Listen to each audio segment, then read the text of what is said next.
Welcome back, everybody. My name is Joel Hubbard, and I'm here with Jim Zartman, and we are on to panel 3, type 3.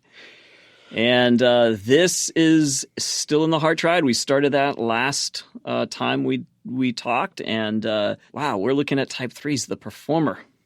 The performer. They know how to get it done. They know how to achieve. They know how to conquer the next hill.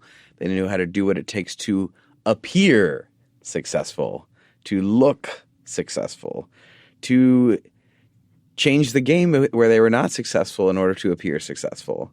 We talked about how we don't look at the worst part of the type or the low side of the type in order to just dwell there or like it's something that needs fixed.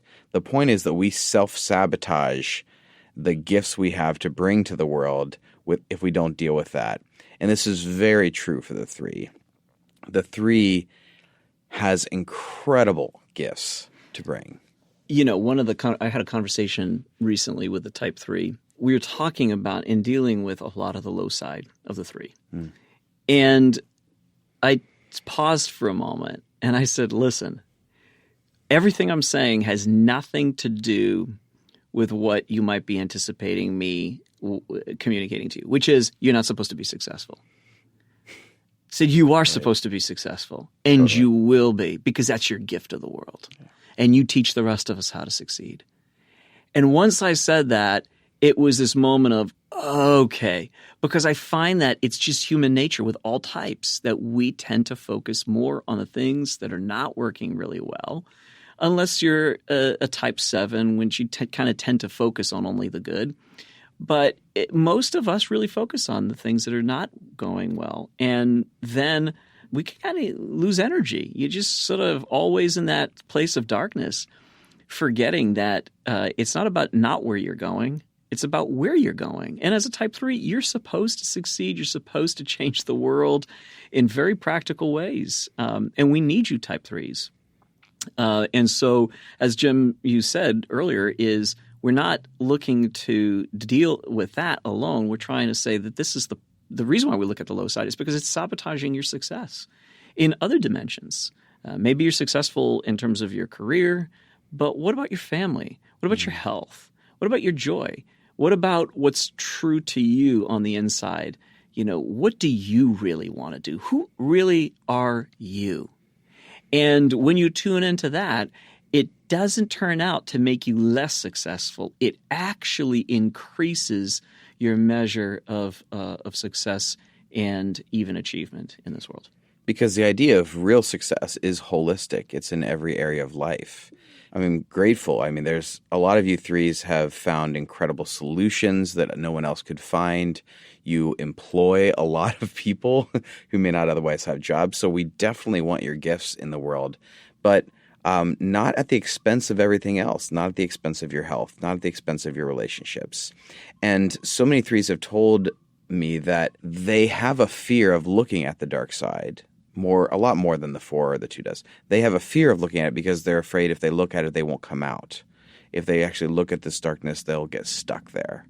And so I'm very, very impressed with I meet a 3 who is really doing their work. Yeah, and this panel, oh wow, this panel is.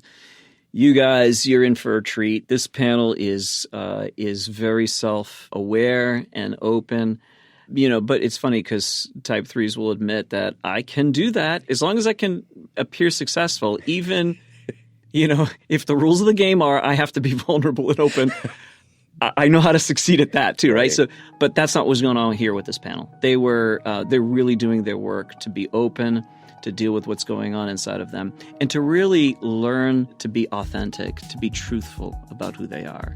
That's a lot of the work for the 3, is moving from vanity to being full out truthful from the inward parts, from the center, the emotional center.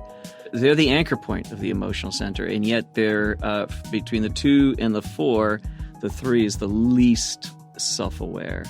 And so that's where the work for the 3 goes to is who am I?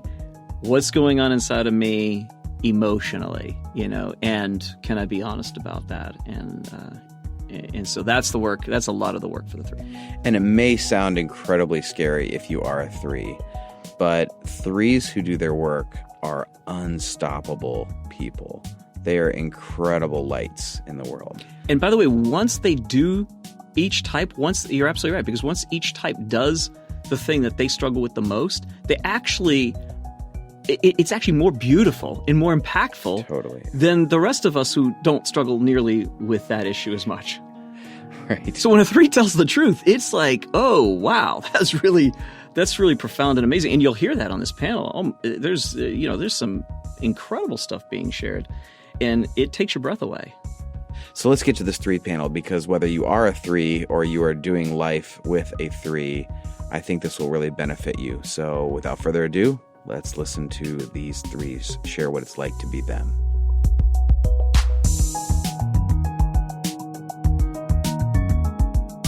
Now we're on to the type 3.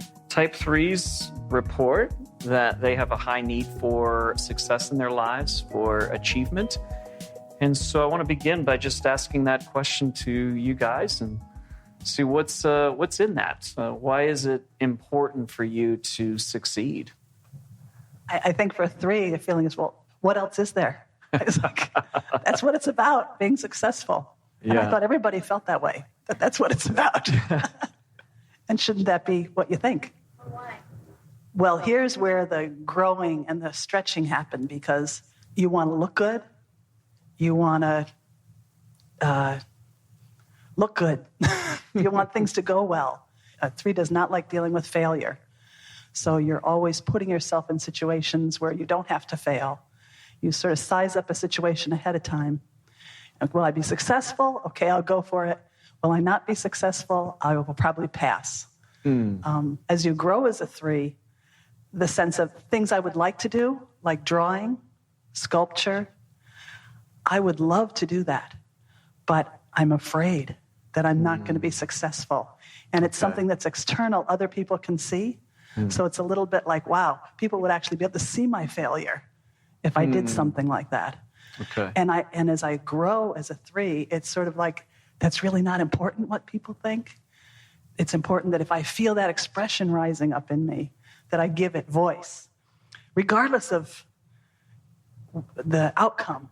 And I think that's the real growth edge of 3s with this failure, for me at any rate, this sort of, so trying writing or trying playing the piano or trying, actually doing those things that make me feel like this is an area I could fail.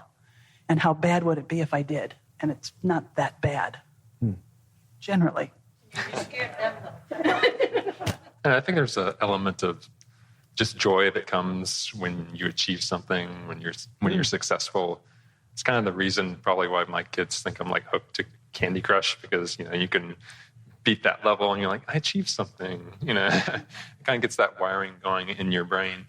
So, and even just like even reflecting on past successes even has a little bit of that allure, I guess. It was actually when you sent me the questions, I was actually thinking about it's like 15 years ago I wrote this paper. I was in graduate school, and I actually still periodically check and see how many times has someone cited that. Oh, it's up to like 500 now, and just kind of gives me that little, oh, look, that's something I can look back on and be proud of. To me, it's kind of like building this little mountain of achievements or something that you kind of like, yep, that's my life, and that's all the stuff I was able to do. So. I don't mean to start this morbidly, but I've noticed myself often imagining how many people will be at my funeral, mainly because in my mind, I think, man, I got this time here on earth. How do I know that I actually did something?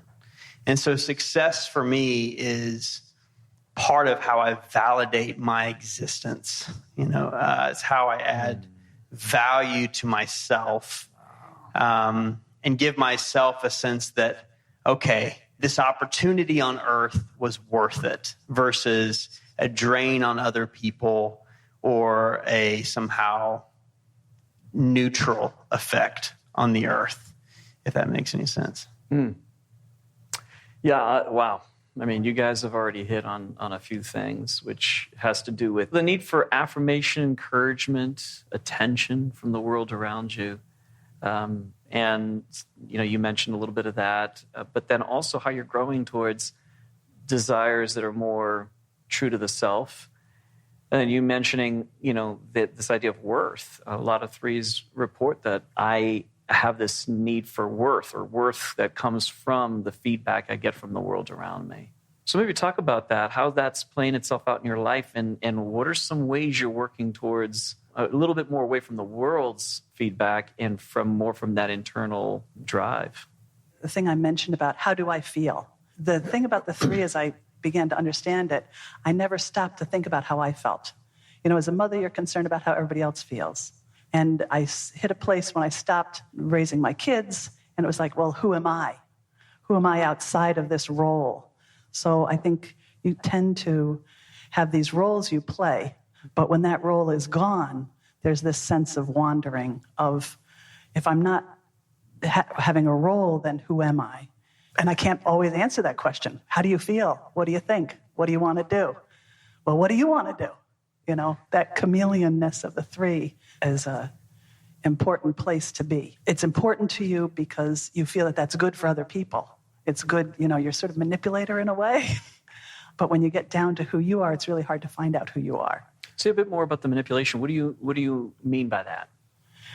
I feel like sometimes a three can walk into a room and sort of size up what's happening and sort of adapt. You sort of know what to say. You sort of know how to behave. You sort of know how to make people like you. And there's the thing, make people like you, as if that's the goal, But for a three, it is. I want you to like me. How can I make you like me? Underneath is, please like me, Yeah. It's very close to a two. One of the things we know is that the threes and the twos are the only type that do adapt and change, and it could be completely unconscious. The difference between a three and a two doing it is the three has a goal in sight, and the adaptation or the adjustment is in service of getting to that goal. It can also be, and you could be right on that 3-2 line. If you're a two, it's the adjustment is to the needs of the person that they see themselves being helpful to. Really close, but it is an adjustment. You stated the dilemma of the three like right out of the textbook. Yeah. It was It was really, really clear that I want to see worth. What happens when you don't get that feedback? For example, somebody who knows you really well, who just wants you to kind of relax and hang out with them and not do anything. What happens then?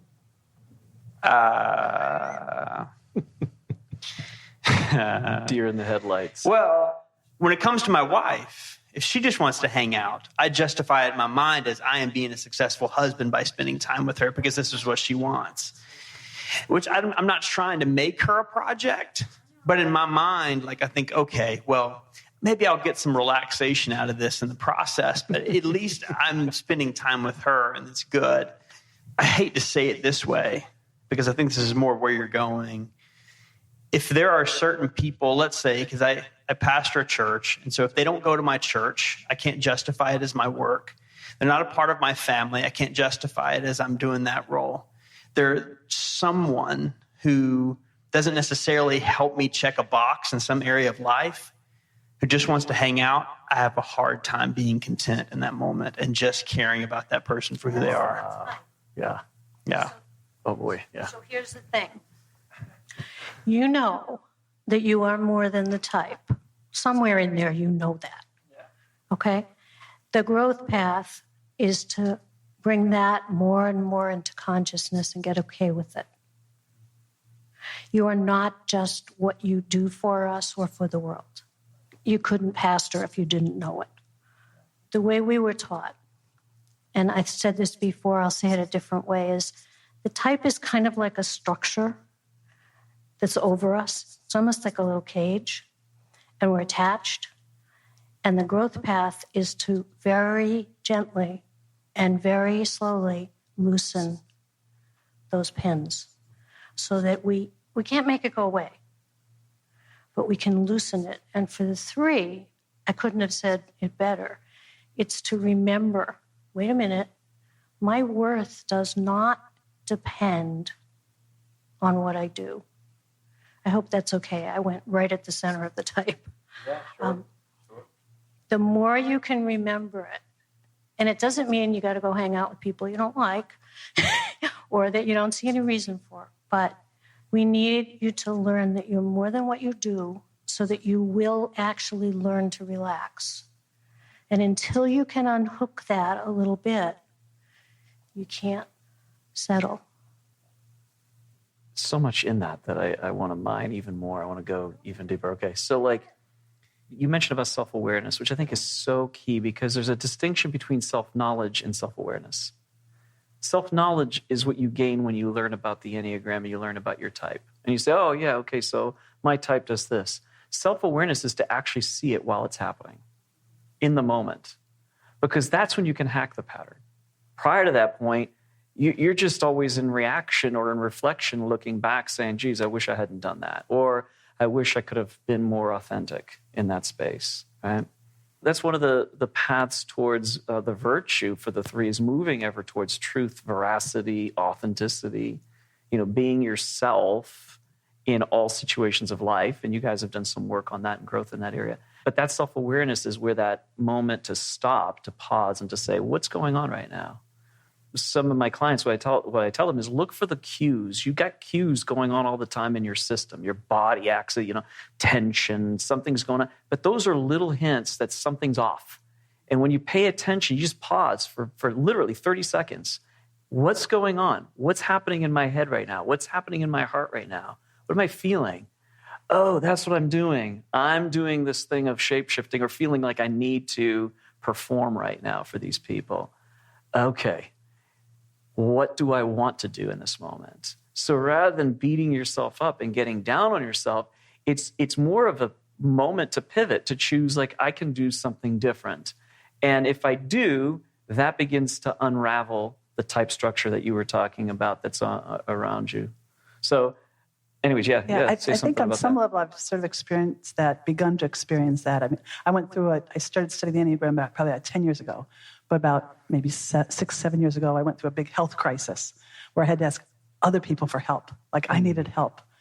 And that's hard for a 3 because a 3's doing everything. One of the family jokes is that mom says, Thanksgiving's the easiest meal. It's like, no, Thanksgiving's, but I say, people say, oh, that meal was great. Oh, it was easy. I'm like, why did I say that? I'm lying. It's deception. But I want to look successful, like, see how I could throw this great banquet. And it was so easy for everybody. Oh, that's awesome. So you almost have to laugh at yourself. Like, sure, so you do, yeah. The kids say, yeah, mom says Thanksgiving dinner's easy. So these things that I say are easy. I realize that's the deception. That's the low place of this type that you, because of appearance, you lie. When I got asked to do this, what good story could I think of and tell everybody? Okay. What really great story could I tell? And I think, could it be true or could it be a little exaggerated? Just a little exaggerated. But what did you learn, Alice, from being ill and having to ask for help? What did it teach you? Yeah. And I think for 3s the blessing is, for me, was this catastrophe of health problems that forced me to ask people for help and to share what was going on with me that wasn't great. And I recognize that in the sort of embarrassing and difficult and painful situations, when I'm able to share that with people, it brings me closer to people in a way I hadn't experienced before. Instead of being the listener and the great understander, the great listener, the successful coming at me, listening to other people, I'm telling other people my struggles and my faults or my weaknesses and things I'm working with. And what I'm finding is that then they're telling me their struggles, and they're similar, but we never would have gotten to that place because I just wouldn't be vulnerable about it. And so I think it's created the growth, creates this richness of interaction. Yes. One thing I've done, I got into a listening group that meets once a month of 5 women, And we meet once a month and we share what God's doing in our life. And then we'll share what's happened and where we think God's pushing us. And we sometimes ask each other questions. That is really hard for me. It's the only space I have where we've developed this kind of trust that I can be vulnerable. And it's wonderful. And it allows me to mine what's inside of me, to know how do I really feel? Yes. And it allows me to hear how they really feel. And I guess I feel like life is more complex than I thought it was before. Yeah. Brilliant. You've found your path. You found a way through that. And a lot of types report that. Like if they're doing their work, they find it. It's not like this like forever meandering, trying to figure out how to, it's just you brought you had the difficulty, the struggle, the health crises to begin with, but then you found a way to begin to engage your own soul, your own heart, as a way towards towards truth. Yeah, and those connections are more meaningful. Like I really now care about people. You know, I'm listening. I'm a better listener. I really can listen, and then I can say how I feel about that. That's really unusual. And just to say that, because you just mentioned, like even looking at this diagram here, you have the 3, the performer. So drawing, and by the way, as Joan said, you can draw strength from either direction, the 9 or the 6. Typically, people do report when they're stressed as a 3, they tend to go towards the low side of the 9, which is sort of narcotization and just like, shutting down completely, or playing video games for like 6 hours straight. And then the 3, when they become, more relaxed and they connect with people, the 6, they're very aware of people. So that's what's happening. I'd love to hear from you, Eric, and as well about what are you learning and what are some things you've learned as well that have helped you to grow towards authenticity, towards truth, and what's working? Because I think I identify a lot with what you said, Alice, about if you don't think that you're going to achieve it, then maybe you set the bar a little bit lower or you don't even try it. I think what's helped me in my journey has more just been when things don't work out, just being authentic and open and real about that. So, and I've shared within our church several times about 10 years ago, I wanted to be a professor and it just didn't work out. I interviewed for like 5 or 6 jobs and didn't get any of the jobs. I remember we had like a group meeting because we're with a bunch of other people who are also aspiring to be this professor, essentially. And my advisor was asking me, well, tell us about what you're going to do next. And I just felt like I was supposed to be open. I shared, hey, I interviewed like 5 or 6 places. It didn't work out, but I found this other position. And she just kind of looked at me and she's like, you didn't have to share that. But for me, I did have to share that because I was just being honest about, this is where I'm at. I don't want to sugarcoat it. And I think what I've seen over the past 10 years or so is that God's really used that and helped me, because we're not going to be successful at everything that we do. There are going to be disappointments. There's going to be things that we have to get over. And are you going to persevere through that and learn how to handle those setbacks? Or are you always just kind of going to push it down and say, no, everything's okay. I achieved something. And I think just learning that battle of that perseverance has helped me to, take on those bigger challenges, take on things that I'm not sure that I'm going to necessarily succeed at, and just realizing like, hey, it may not work out, but that's okay because there's going to be another opportunity coming along around the corner probably anyway. Yeah.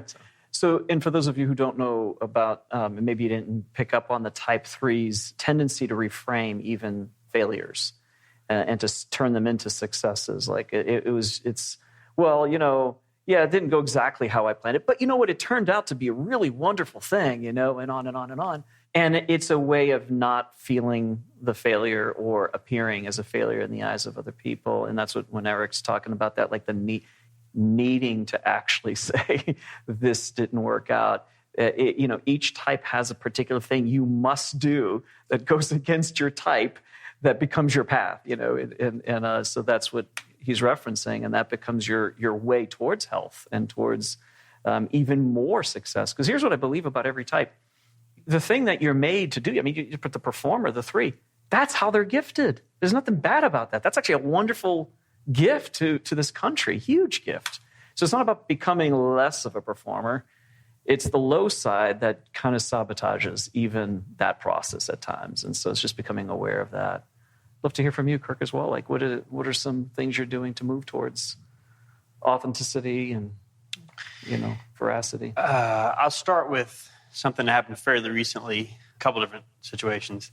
Because I have not been very aware of this in me until probably the last 2 or 3 years when I've been forced to deal with it. But I had a situation fairly recently where somebody in our church, I made a particular decision. In my mind, it wasn't a big deal, but I got a text from this individual saying that they're very disappointed in my decision. Very. It was their text. And I remember immediately, right when I read that, I didn't realize it until later, but I was like, I heard failure. I heard you failed in that decision. And so I immediately felt anger come up in me, and I wanted to throw something. I wanted to, my tendency typically is to, when I feel that anger, to either stuff it down and pretend like it's not really there, because I'm not supposed to be like that. I'm supposed to be calm, cool, and collected. That's what success looks like. Or it all just comes out in grumbling. I need somebody to grumble to about it. I need to let anger out in a healthy way. But one of the things that in that moment, because I've been focusing on some of this, thanks to you and others, is I said, okay, what I really want to do right now is not a healthy thing to do. So what I did instead is I stood up. There was nobody in the church at that moment. And I started pacing up and down the hallways and saying, God, I am ticked off this person. This person is as this, is a this, is a this, is a this. You know how I feel. I'm not telling you anything you don't know. And like just that process of confessing honestly to God, because I couldn't tell anybody else about this, right? I couldn't go home and grumble to my wife because she had enough to deal with, with the kids. And so I said, you know what, I'm going to take this. And I still told Shelby later what happened, but just not in this. I wasn't using her as my place to vent. It was like confession. Honest confession was a way I started kind of worked through that to try to figure out what am I feeling, because frankly, that's part of how I discover how I'm feeling sometimes is by confessing that. What you're doing is you're taking the higher quality of the type, which is honesty, and you're letting yourself feel it, express it, and let it run through you in a really healthy way. All three of you have told us that instinctively, at some pressured point, you went towards health. That's where you keep working. You know how to do it. You just have to stop yourself from stopping it. That's it. I have to say this because this is what's good for me. It's very honest. And every type has that. We have the opposite of the self-deception. It's in there. We just have to make some more space for it. I think it's brilliant. Yeah. And you just do it until it feels like it's run. Yeah. Yeah. I can give you the opposite of that real quick, because I'm also prone to this. I think the opposite of that is just overworking. So you get that emotion, you get that anger, and you're like, I'm just going to push harder. I want to find something, I need to go clean the yard. I need to go, I have something else I can do at work, and I'll just keep working. So I don't have to feel that. Right. So I don't have to deal with that. And I'll just keep achieving things. So, but it always ends up coming out one way or the other. Yeah. Thank you for saying that, Eric, because that gives a vivid picture of what a lot of three types talk about. Here's something that I found very interesting about some of the threes that are clients of mine. They'll say that it took them years before they figured out they were being manipulated by other people in their circles. They never saw it. And what they discovered was they're in the heart center. So if you look on the screen there, you've got the 2, the 3, and the 4 are what's called heart center types. And that means they process life through the emotional center. So they tend to read emotions, pick up on what's going on, usually in the world around them. 4s also do it inside themselves.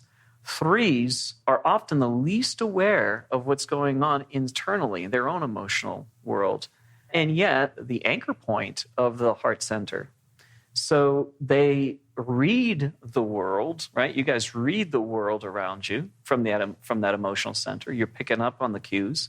But before it gets to the place where you can process it rationally, a lot of threes say that they just go right into action to solving the problems around them. So it's like if problems emerge in your circles, you're all right to action. So what you were saying brought that to mind. Like it's the immediate thing of like, if I can't fix it, or if there's a problem, I just get into action, right? So that's where threes have sometimes said, man, I didn't even realize that people were dropping cues, emotional cues around me, or needy people were coming around me. And I was immediately going right from picking that cue up to immediately solving their problem. And I found myself doing that a whole lot and losing myself in the process. I had a situation happen to me just the other day. My daughter-in-law called and she was upset about something, and I'm listening and I'm giving her advice like, listen to this person, listen to this person. And she would talk, and I kept coming back, well, make sure you pay attention to this person.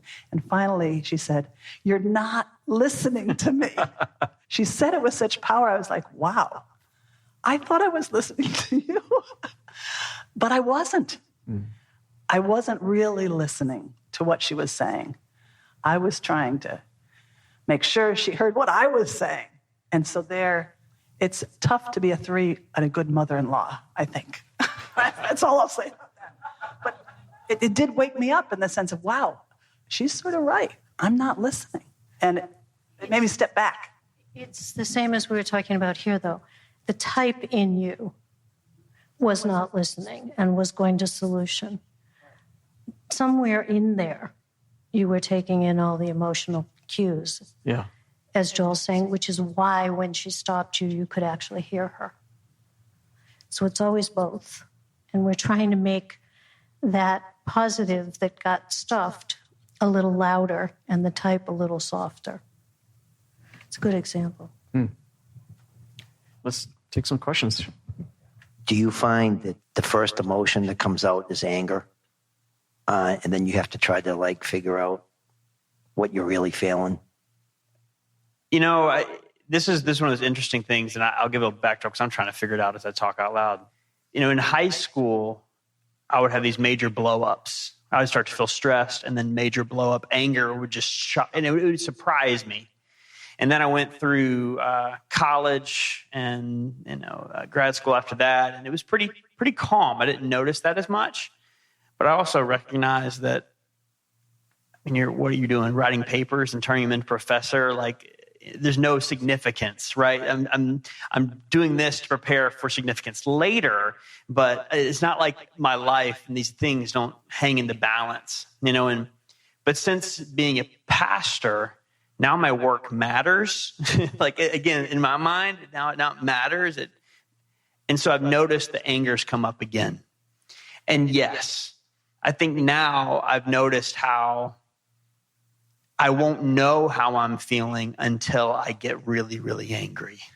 And then I am almost surprised by my own level of anger because I haven't been self-aware. I may have self-knowledge, but I haven't been self-aware and until I reach that point to where I can't ignore it anymore. And so, yes, answer your question the long way, yes. I tell Shelby sometimes, Shelby, can you just ask me questions? So I can talk out loud or think out loud or try to figure out what's going on, because I sometimes I don't even know, especially when emotions are strong, I can't even think straight until I get it out somehow, whether it's, like I said, in prayer or writing it or talking to somebody. Can I really work it out? One of the metaphors you hear very often on 3 panels is that what happens to the emotions is that you freeze them as if they're into a block of ice. And then to get to them, it's a slow process of melting through it. And some of the activity, I think, is what does that. I've also heard, and I don't know if this resonates, that there's some awareness that in a lot of 3s will say, if I let my emotions out, they're going to be so big that I'm not going to be able to manage them, or they're going to overwhelm, or something like that. Is any of that familiar? Yeah. I remember my father-in-law saying, you put up with a lot and then you explode. Maybe if you said something sooner, it would be better. And I remember thinking, I don't know what you're talking about. I'm fine. I'm a 3. No, I didn't know I was a 3 at the time, but I felt like I wasn't in touch with those emotions. Yeah. I wasn't in touch with the squishing of those emotions. I think one thing I do now is I really stop and I pause. I take a lot of time to stop and pause and ask myself, how do I really feel? And if I don't really know how I feel about something, I just take like meditation time, like just breathe, just relax, just take a space to try to find myself again. Because I'm so, I think, always reading everything around me, and it's really hard to read what's happening in here if it's not related to action and it's just related to feelings. Because where do feelings go? You know, they go nowhere, they don't accomplish anything, you know. They just are there making problems. Yeah. I heard 1-3 say they're non-aerodynamic. They're like a drag. They keep me from getting to my goals. Yeah. Other questions? Is it different to be a 3 as a male versus a female? I think, Joan, you'd have more. Less so now than it used to be. There are not too many types where we know too much about gender difference. Used to be that it was easier for men to recognize 3-ness than for women. I don't know that that's still true. The other side is it's harder for men to recognize 2-ness or 4-ness, the other emotional types, because they're expressive. So I don't really know. There's also a lot of mistyping with women who get typed as 2s or feel like they're 2s. Have you run into that as well, where they find out later? The line they're between not a 2 and 3 can be very, very close. Yeah. Because the socializing, especially those of us that are on the older end of this, was that success was defined differently than work necessarily. Yeah, and you're a good helper and that kind of thing. Yeah. You know, the outward pieces, the pieces that need to be there for us to be sure that we're a 3, are that we have to be aware of this need for recognition and success, this very strong drive to accomplish, the difficulty with emotion that they described better than I could, and a sense that how they are seen by other people is super important, which we call image. As a 9, I can't do image to save my life. Like, I don't even understand. But I've never met a 3 who doesn't understand, how I am perceived is not only super important, but it's something that I can adjust. So if those things are all there, then there is no gender difference. I would say it as that the core motivation is still the same, but there are social overlays and cultural overlays. 3s in a different country will look different from the behaviors or the externals, but they still say the same thing. They still deal with it. And you've done a lot of international work. There's still the 3-ness at the core level with the motivations and where the attention tends to go. And I'll say for me personally, I feel I've noticed myself saying to other people sometimes, especially on other guys, like, I'm really not in touch with my emotions. And it's almost more of a good thing. Like I'm somehow appealing to some standard of masculinity instead of admitting this is not a good thing. And so, it's almost like that can almost kind of keep me stuck, caged in that type, because there's certain expectations of what men are supposed to be in some places. I have a client that just is like, I don't know what the target is of my work in my workplace. I don't know what the goal is. And it's like she's really struggling a lot right now.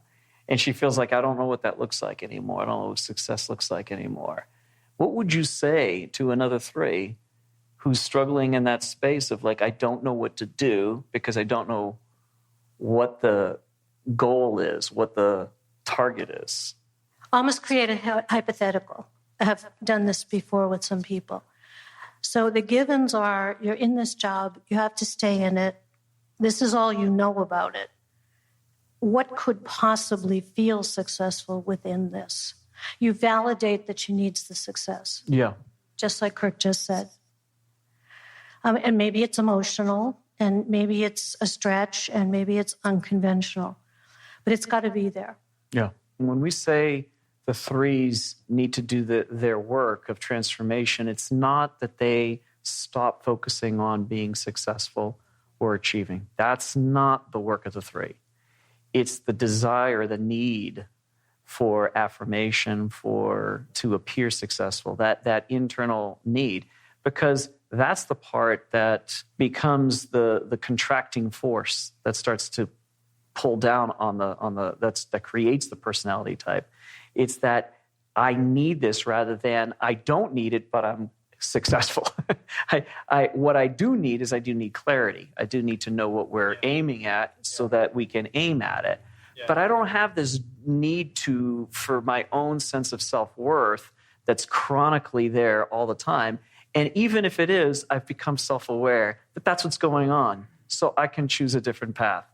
That's what we're saying about the three. So I want to make sure that that's clear, because I always get people that'll come up afterwards and say, so are twos not to be helpers? Is that what it is? And not to work on helping others? No, they're made for that, and they're amazing at it. It's just the need to appear as helpful in the eyes of other people that gives them that identity. The threes get the identity from the world around them, and trying to shift that now so that the identity is really more core to who they are, and they start living out of their own sense of, this is who I really am. I'm not doing this job just because I can succeed at it. I'm doing this because that is my calling. That is who I'm made to be, and that is what I love. Can I speak to some? I was praying about 2 years ago, and this just shows how awesome God is how he knows our types, and he knows what we need to hear. And while I was praying, I didn't think I got anything from God all weekend except for one thing. And that was, I was praying, and I had this vision where I saw over here this set of clothes, and then over here a set of clothes, and over here a set of clothes. And then I saw myself completely naked on my face and on my knees, like right there in the center. And I said, Lord, what is this? He says, that's your dad clothes. That's your pastor clothes. That's your husband clothes. And you are my son right there. You know, and that was the picture for me, like that I didn't have, like it was, all the roles were not who I was. Yeah. It was the pure core that I was a son of God, and that never changes, and that nothing I do, you know, makes me more of that. I am that. And so that is secure. And learning to tap into that and be okay with that, instead of saying that all of a sudden, like, how I perform in these various clothes depends on who I am. Like, that's just like the picture of what you were just saying. Perfect. And like you said, this is what I tell people all the time. Like, God knew your personality type when you were born. So this image, this picture is like so targeted to the three.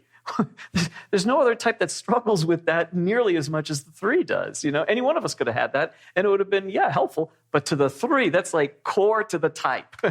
and God knew that, and God gave you that gift. I'll translate it into Enneagram speak. You are perfect as you are without the type. And I think that's true of every type. It's just that one is just dead. I've never heard such a clear metaphor. It's beautiful. It makes me want to think, okay, can we ask all the other types? Yeah, have for they ever? One of those, yeah. Yeah. Drawing from, as you had said before, you're helping, one of the things you do in your coaching is you help people find the places where they've already had an experience like this and draw from that when they get stuck in a present circumstance. And I was thinking about that before.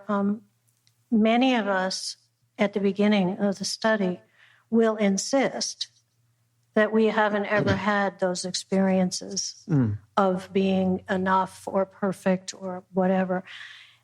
It's the type that kind of blocks it out. But then every once in a while you get a blockbuster and you can't block that out. But with people who really want to work deeply, there's always like this blindness over it, and you have to keep digging. It's in there somewhere. So what happens when the three leans into veracity, authenticity, truth? It is beautiful. Oh, man. It is beautiful.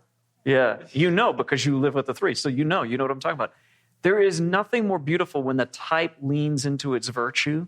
The very thing it's been working against, the structure has been working against, the type, for all those years. When they lean into that, it's better than any other type's natural space doing that very thing. Like, when you do it, it comes across with something that's magical, something glorious, something beautiful comes through in that space. That's what we're even hearing this. And you talked about time when you were authentic and real and exposed yourself on a Sunday morning, and it was like killer. And you said you had more affirmation from that than you would have ever imagined. Yeah.